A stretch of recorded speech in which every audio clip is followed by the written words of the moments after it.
the icon, Sting. So it's such a pleasure to speak with you, to meet you, and to have you here in Dubai to talk about WWE 2K18. Good to be here.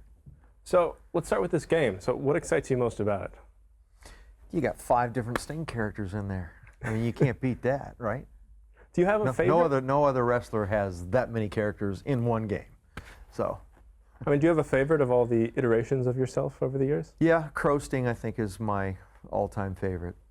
What makes that version of yourself, I think, stick with you so much? I mean, obviously that wasn't who you began with. That's something that you took a chance with. Yeah, I mean, the Surfer Sting, you know, kind of went to a certain level on a global basis, and the Crow character just, it kind of surpassed that, you know, especially during the Monday Night Wars, social media, all of a sudden, and, you know,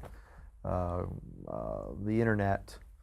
I mean, the whole package kind of caused that, I think, to be what it became, bigger than, you know, any other Sting persona.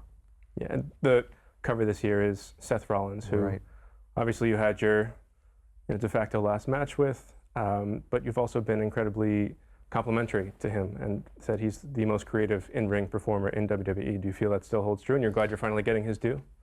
Yeah, I mean, creative and innovative, you know. I think, you know, I like the way he, you know, his physical body, you know. A lot of the guys in my era tried to be just too jacked.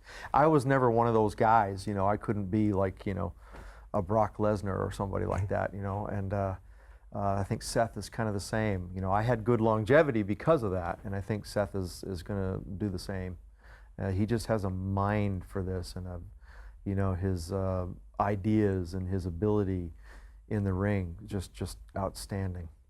So I mean, where we're at right now with WWE and its relationship with its, you know, the history of WCW. I mean, when WCW was first bought, it was kind of a, over the years, how exactly WCW and WWE have reconciled that history has been interesting to watch. But right now, we're at a point where all of a sudden things seem to be a bit more proud in that area. We're seeing Starrcade being used again for a house show. Yeah. We're seeing War Games come into NXT. So are you glad that WWE is, I guess, showing more pride in its WCW history?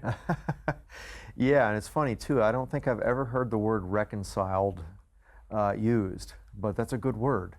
And it made me, when you said reconciled, I instantly thought of the match that I had with Triple H, Levi Stadium, WrestleMania, and in California with the NWO and D-Generation X, and, you know, everybody in the ring, you know, at the same time, the same night, something that no one in the world ever believed could happen, and it happened.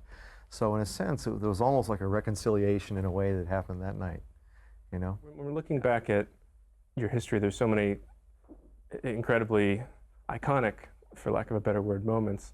And there's also moments that I think have found a more, I guess, viral sensation over the past few years, especially you've seen the Shockmaster pop up. WWE finally put that on YouTube as well, and you were the one that introduced the Shockmaster. I went to RoboCop in my mind, just so you know. RoboCop as well. Okay. An excellent moment. I mean, do you think back to those moments a lot? Those the more ridiculous moments that popped up over the years? Well, yeah, with the network now, I mean, it's like a big yuck up there in Connecticut.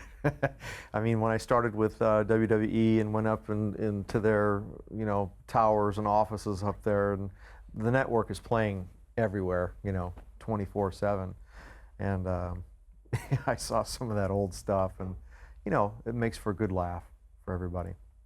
So I want to talk about your relationship with Vince. I mean, obviously, you guys were in touch since the early 1990s, and things, it was always, you know, possibly on the table that you'd move over to WWE. Obviously, you were speaking in the early 2000s, and things didn't necessarily work out. I know you said before that a lot of that was you just weren't sure whether or not you could, whether or not he had the faith in you that you needed in order to make that move.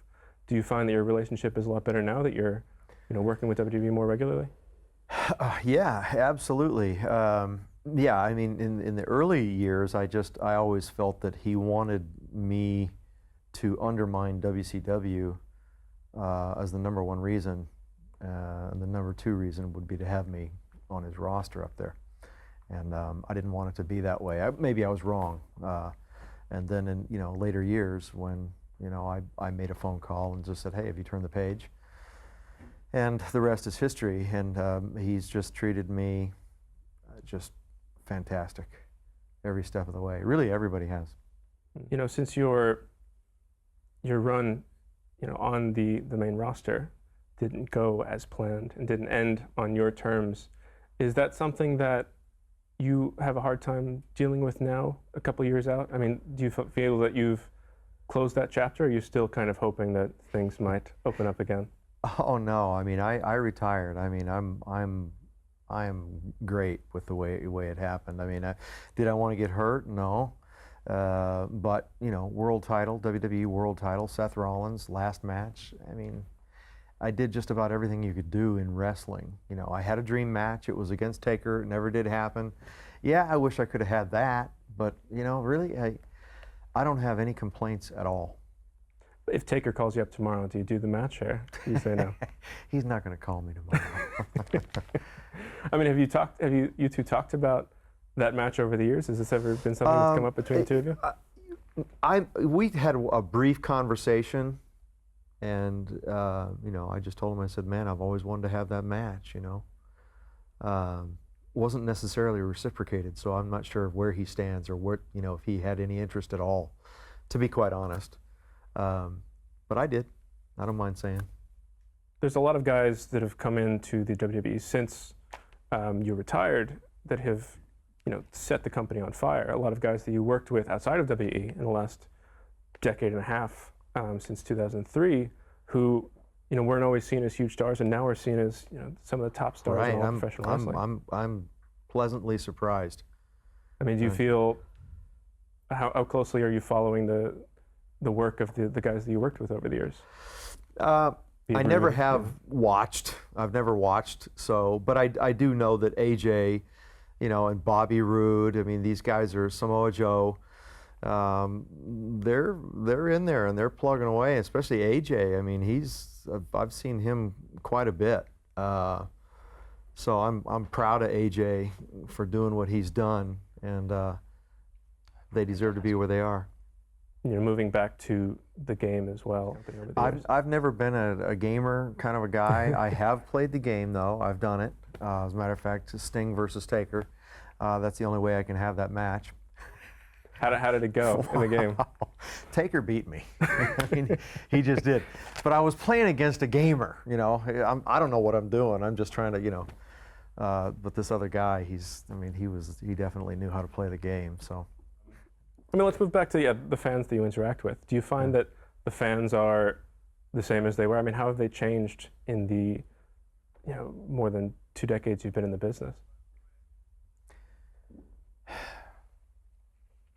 I don't know how or why, but it seems like wrestling fans are more respectful than ever, more loyal than ever.